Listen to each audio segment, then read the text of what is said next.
Tollywood young actor అయిన Vijay దేవరకొండపై Rayadurgam PS లో SC ST atrocity case నమోదైంది. రెడ్ మూవీ ఈవెంట్ లో ట్రైబల్స్ పై అనుచితమైన వ్యాఖ్యలు చేసి వివాదాల్లో పడ్డాడు. సో విజయ్ దేవరకొండ వర్డ్స్ ని ఖండిస్తూ ట్రైబల్స్ అసోసియేషన్ వాళ్ళు రాయదుర్గం పిఎస్ లో ఎస్సీ ఎస్టీ అట్రాసిటీ కేసు నమోదు చేశారు. అసలు ఏంటి ఎస్సీ ఎస్టీ అట్రాసిటీ కేసు, దీనికి ఇంత పవర్ ఎలా వచ్చింది అంటే ఇప్పుడు తెలుసుకుందాము. మన దేశానికి ఇండిపెండెన్స్ వచ్చిన తర్వాత కూడా ఎస్సీ ఎస్టీ కమ్యూనిటీ వాళ్ళని అంటరాని వాళ్ళు అంటూ గుళ్ళోకి రానివ్వకపోవడం, పంపు దగ్గర నీళ్లు పట్టుకోనివ్వకపోవడం, కులం పేరు తిట్టడం, వాళ్ళని టార్చర్ చేయడం వంటి ఎన్నో విషయాలు అయితే ఇండియా వ్యాప్తంగా జరిగాయి. సో వీటన్నిటికీ చెక్ పెడుతూ 1989 లో schedule caste schedule tribes prevention of atrocities అనే యాక్ట్ ను సెంట్రల్ గవర్నమెంట్ తీసుకొని వచ్చింది. ఈ యాక్ట్ ముఖ్య ఉద్దేశం ఏంటంటే ఎస్సీ ఎస్టీ పేరు చెప్పి వాళ్ళని తిట్టినా, కొట్టినా, పని దగ్గర విపక్ష చూపించినా, గుళ్ళోకి రానివ్వకపోయినా, పంపు దగ్గర నీళ్లు పట్టించుకోకపోయినా, ఊరి నుంచి ఎస్సీ ఎస్టీ అని వెలేసినా, మీరు తక్కువ క్యాస్ట్ వాళ్ళు అని దూషించినా, బాండెడ్ లేబర్ చేసుకున్న, ఉమెన్ ని హెరాస్ చేసిన వాళ్ళపై ఎస్సీ ఎస్టీ కేసు నమోదు చేయొచ్చు. అండ్ ఇంకొక పాయింట్ ఏంటంటే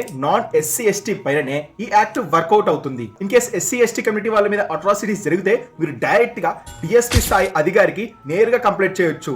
అండ్ ఏ ప్రిలిమినరీ ఎంక్వైరీ లేకుండానే అక్యూజ్ ని అరెస్ట్ చేసే ఫుల్ పవర్ ఈ యాక్ట్ అయితే సదుపాయం కల్పిస్తుంది.